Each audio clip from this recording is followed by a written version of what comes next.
Hey, Chargers fans, listen up, because there's a giant on the move, and he's wearing blue and gold.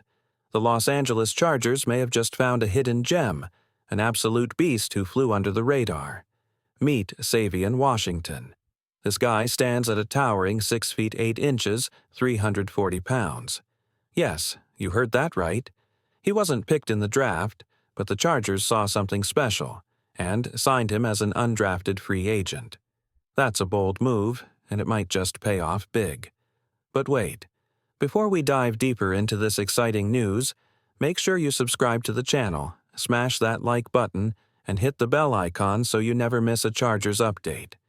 Big things are coming, and you'll want to be the first to know. Now, back to the action. Now here's what's interesting. Jim Harbaugh is known for building tough teams from the inside out. We expected him to load up on linemen, and yes, he did that. But he also went after skill players, wide receivers, running backs, guys who can make magic happen with the ball in their hands. And Savion Washington, he fits the vision. With that kind of size and power, you bring him in and see what he can do. No risk, all potential. So, Chargers fans, keep your eyes on this name, Savion Washington. Because if this monster starts making plays, people are going to wonder how he didn't get drafted in the first place. When it comes to undrafted free agents, it's not about finding instant stars, it's about building real competition. These players might not headline the team, but they can shake things up behind the scenes. Push others harder, make the roster stronger. That's their purpose. And for a team like the Chargers, that kind of depth matters. Now, take a step back and look at the bigger picture. While other teams made splashy off-season moves, like Washington trading all over the place, the Chargers chose a different route. Free agency kept things quiet.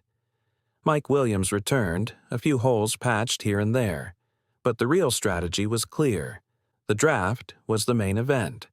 And within that draft, there's one name that's already turning heads, Tre Harris. According to PFF, Harris was the Chargers' top value pick, and for good reason. He's the kind of wide receiver the team has been needing. Big, reliable, and explosive. Standing 6 feet 3 inches and weighing 210 pounds, Harris combines size with real skill. He's not just catching balls, he's winning battles in the air. A Hat Vanagi Egez Ot Tized Sazalekos contested catch rate? That's no joke. Anything over 50% is solid. He's turning 50-50 balls into 60-40 in his favor. And he's not just physical, he's fast. He can stretch the field, pull defenders deep, and open up lanes underneath. He's a threat.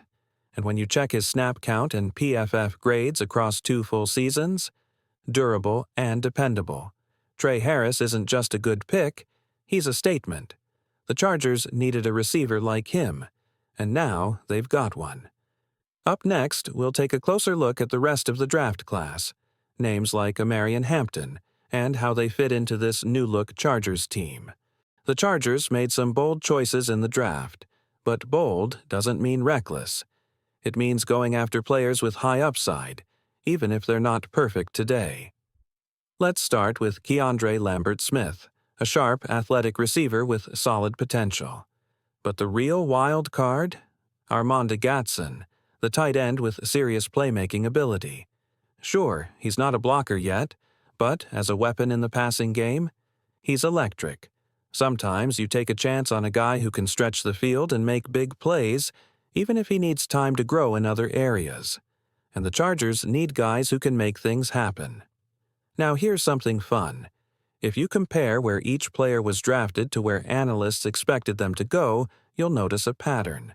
Some picks, like Kyle Kennard, were straight-up steals. He was projected to go in the early 80s, but the Chargers snagged him at 125. That's great value. Even more surprising, R.J. Mickens. Experts thought he'd be off the board around pick 100. He fell nearly 100 spots past that.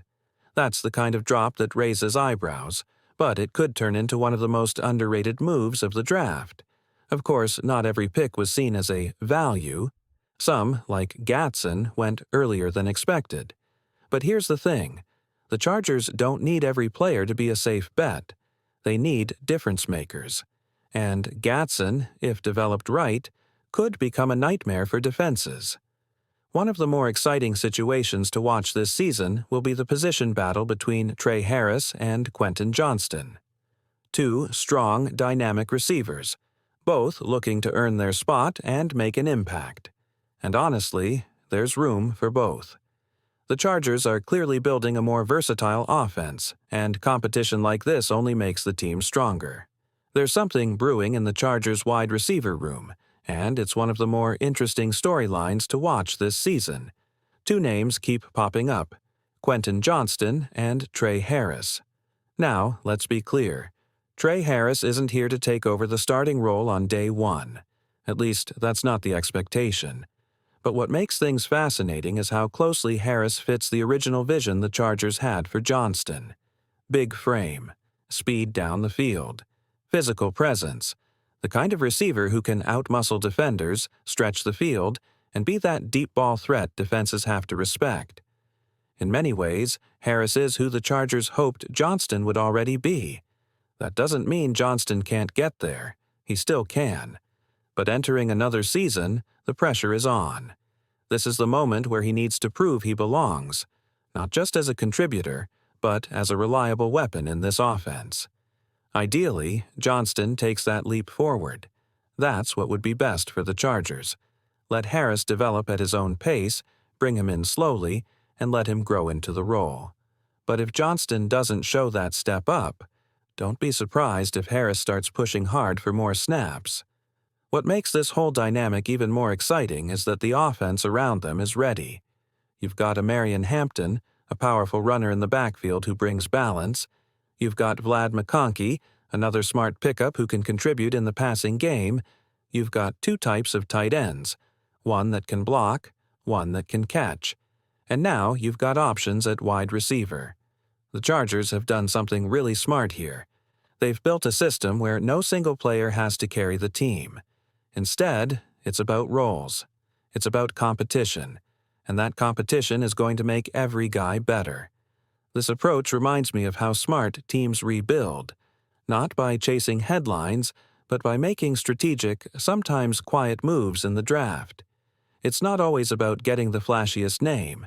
It's about finding the right fit, building chemistry, and creating a roster that works together. That's the path the Chargers seem to be on. And honestly, it's working. This draft wasn't about one superstar saving the franchise. It was about plugging holes, finding value, and setting the stage for long-term success. If Johnston steps up and Harris shows promise behind him, that wide receiver group suddenly looks dangerous. And for a team trying to compete at a high level, that's exactly what you want.